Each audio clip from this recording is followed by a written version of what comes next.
By Anthony Harwood. With its strict etiquette and fondness for clubhouse rules, the game of golf has long prided itself on being one of the last bastions of honor and decency. The reality, of course, is a bit different, with tales of racism and sexism ever since a "No Dogs or Women Allowed" sign first went up at the home of the sport, the Royal and Ancient Golf Club in St Andrews. Now the charge of sportswashing can be added to the list after both the men and the women's European tours announced plans for tournaments in Saudi Arabia this year.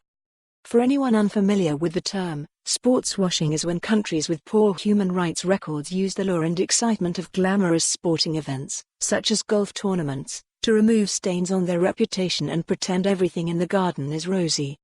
Saudi Arabia is one of the world's worst offenders, reaching international pariah status when it emerged that the young Crown Prince Mohammed bin Salman, MBS, most likely ordered the brutal killing of the Washington Post journalist, Jamal Khashoggi, in October 2018.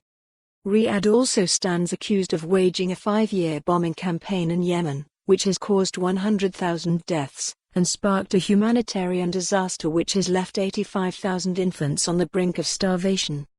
Then there's the continued jailing and torture of women's rights activists, stonings and mass executions, including of people who are gay.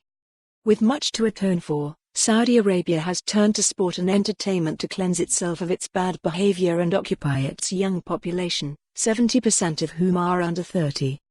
To this end, the authorities are building a £5.9 billion entertainment city in the desert, which is due to host the country's first Formula One Grand Prix, and last month was the venue of the world heavyweight title rematch when the British boxer Anthony Joshua beat Andy Ruiz Jr., netting himself £66 million, in the much-hyped clash in the Dunes. But what of Scottish golfers such as David Law, who will be playing in the Saudi tournament at the end of this month? The Aberdeen player, who turned pro in 2011, took part in the inaugural event last year in Riyadh, which was held in the immediate aftermath of the Khashoggi killing.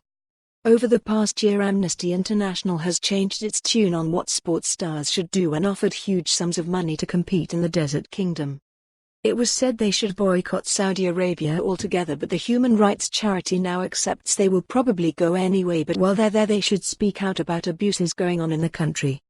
What chance of Mr. Law taking a stand? Judging from the responses of other players, not very likely. "I'm not a politician, I'm a pro-golfer," said England's Justin Rose.